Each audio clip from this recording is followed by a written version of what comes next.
हे students, कल हम लोगों ने यानी इससे पिछले वाले लेक्चर में मैंने आपको मैनेजमेंट की डेफिनेशन पढ़ाई थी और मैनेजमेंट के फीचर्स पढ़ाए थे। और मैनेजमेंट के मैंने आपको बेसिक जो डेफिनेशन पढ़ाई थी वो कौन सी डेफिनेशन थी कि management is a process getting things done through others efficiently और इफ़ेक्टिवली। ये पढ़ाया था मैंने आपको कल। यस।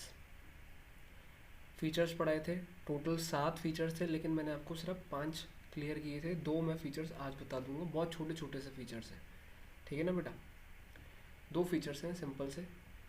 जो 6th फीचर है यहाँ लिखा नहीं हुआ है, फिर भी मैं आपको बता देता हूँ कौन सा फीचर है। तो 2 फीचर्स मैंने यहाँ पर लिख दिए बेटा, एक तो गोल और एक 7th वाला है डायनामिक। एक तो क्या लिखा है मैंने, गोल, और एक क्या लिखा मैंने, डायनामिक।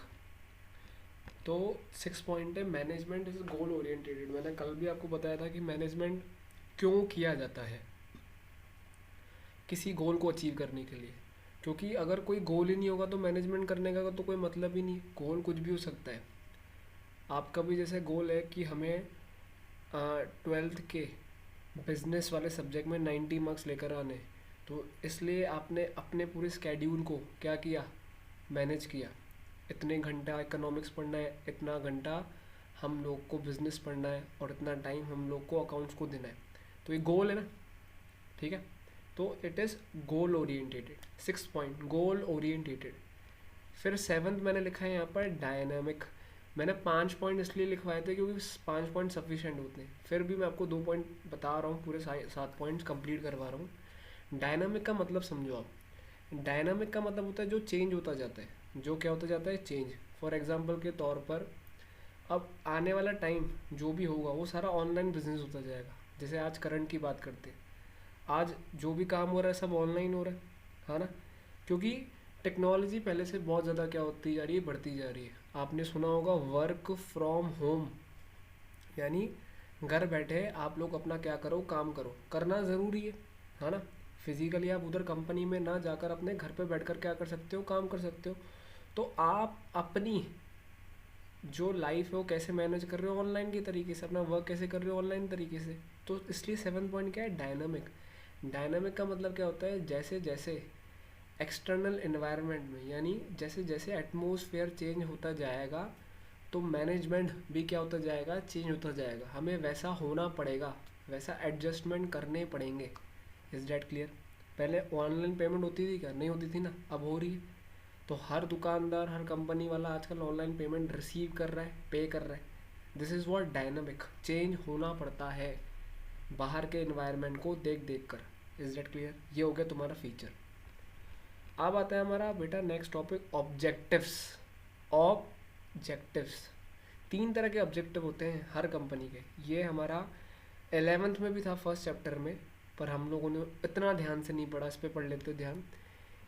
एक होता है ऑर्गेनाइजेशनल ऑब्जेक्टिव। क्या होता है? Organisational objective. Is that clear? Organisational objective का दूसरा नाम होता है इकोनॉमिक ऑब्जेक्टिव। क्या होता है बेटा? Economic objective. फिर आपका जो दूसरा ऑब्जेक्टिव होता है वो कौन सा होता है? Social objective. तीसरा कौन सा होता है? पर्सनल, या फिर क्या बोल सकते हैं, ह्यूमन, या फिर क्या बोल सकते हैं, इंडिविजुअल ऑब्जेक्टिव। क्या बोलेंगे? Individual objective. अब डिटेल में पढ़ते हैं इन तीनों ऑब्जेक्टिव का मतलब क्या होता है। सर सबसे पहले जो ये ऑर्गेनाइजेशनल ऑब्जेक्टिव होता है, ऑर्गेनाइजेशनल ऑब्जेक्टिव का मतलब होता है कि ऑर्गेनाइजेशन के पॉइंट ऑफ व्यू से देखें भाई, हम लोग काम इस तरीके से करें। हम लोग यानी एक ऑर्गेनाइजेशन काम इस तरीके से करता है ताकि वो मार्केट में क्या हो पाए, सर्वाइव हो पाए। सर्वाइव का सर मतलब क्या होता है? लॉन्ग टर्म, टिके।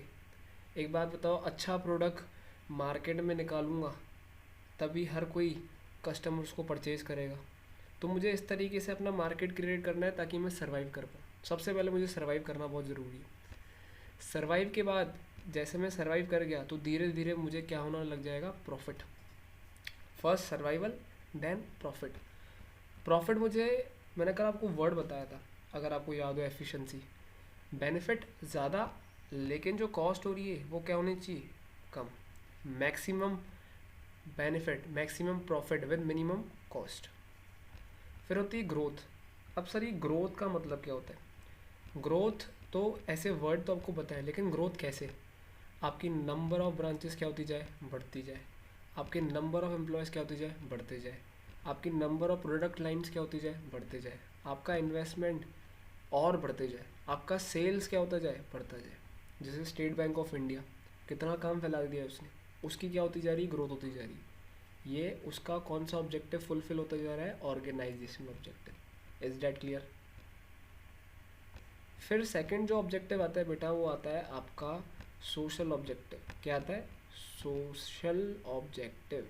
सोशल ऑब्जेक्टिव, ये रहा सोशल ऑब्जेक्टिव।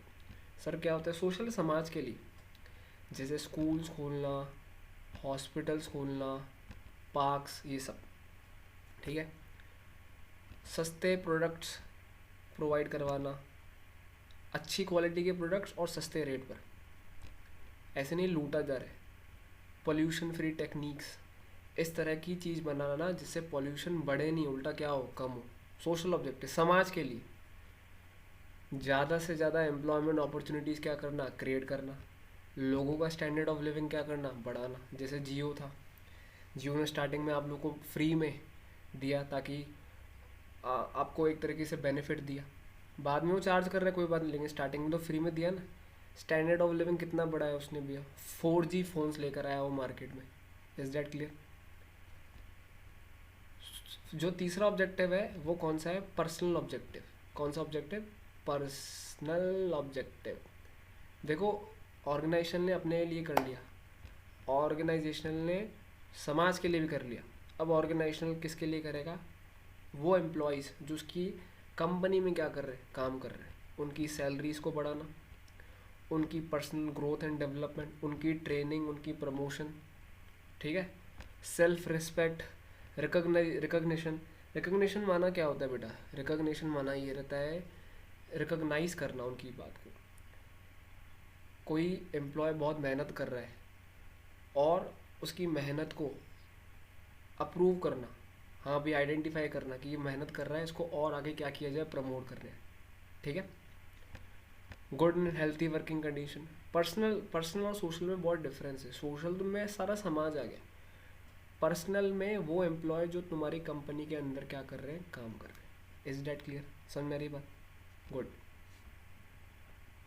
अब इस टॉपिक को समझने के लिए एक और चीज़ समझो, केस स्टडी आ गई। मैंने क्या बोला? हर टॉपिक के साथ एक केस में समझाता जाऊँगा। देखो, मैनेजमेंट है कौन सी कंपनी का? Alpha limited. Is that clear? उसने एक स्पेसिफिकल रिसाइकलिंग प्लांट बनाया है। क्या बनाया है? स्पेसिफिक रिसाइकलिंग प्लांट, जिसके थ्रू वो वेस्ट यानी कचरे को क्या कर रहे हैं? रिसाइकल कर रहे हैं। इंस्टेड ऑफ डंपिंग, उसको फेंकने के बजाय उसका क्या किया जा रहा है? रिसाइकल किया जा रहा है। और ये जो कंपनी है लोगों को एम्प्लॉयमेंट अपॉर्चुनिटीज़ भी क्या कर रही है? प्रोवाइड कर रही है। ठीक है।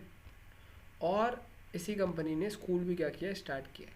अब तुमसे क्या पूछा जाएगा? केस स्टडी जब भी सॉल्व करो तो सबसे पहले आप लोग देख लो क्वेश्चन क्या पुटअप किया है।